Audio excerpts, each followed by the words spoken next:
మంగళవారం విడుదలైన వేడెక్కుతున్న వాతావరణంలో రుతుపవనాలను మేనేజ్ చేయడం అనే నివేదికలో భారతదేశంలోని 84% పైగా జిల్లాలు విపరీతమైన వేడి తరంగాలకు గురయ్యే అవకాశం ఉందని వెల్లడించింది. నివేదిక ప్రకారం జూన్, జూలై, సెప్టెంబర్ వర్షాకాలంలో కూడా భారతదేశంలోని చాలా జిల్లాలు అధిక తేమతో కూడిన వేడిని ఎదుర్కొంటున్నాయి. వాతావరణ మార్పుల ప్రభావంపై ఐపీఈ గ్లోబల్ మరియు ఎస్రీ ఇండియా చేసిన అధ్యయనంలో గత దశాబ్దాలలో భారతదేశంలో విపరీతమైన వేడి, వర్షపాత సంఘటనల ఫ్రీక్వెన్సీ, తీవ్రత, అనూహ్యత పెరిగాయని స్పష్టం చేసింది. IPE global climate change and sustainability practice head Avinash Mohanty గత శతాబ్దంలో 0.6 డిగ్రీల సెల్సియస్ ఉష్ణోగ్రతలు పెరగడం వల్ల విపత్కర వేడి, వర్షపాత సంఘటనల ప్రస్తుత ట్రెండ్ ఏర్పడింది అని పేర్కొన్నారు. ఎల్నినో ప్రభావంతో దేశం విపరీతమైన సంఘటనలు ఎదుర్కొంటోంది.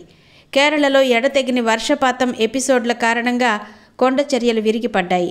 2036 నాటికి 10 మంది భారతీయులలో 8 మంది విపరీతమైన సంఘటనలకు గురవుతారని నివేదిక హెచ్చరించింది. భారతదేశం యొక్క వ్యవసాయం, పరిశ్రమలు, మౌలిక సదుపాయాలు రక్షించడానికి హైపర్ గ్రాన్యులర్ రిస్క్ అసెస్మెంట్లు అవసరమని నివేదిక సూచించింది.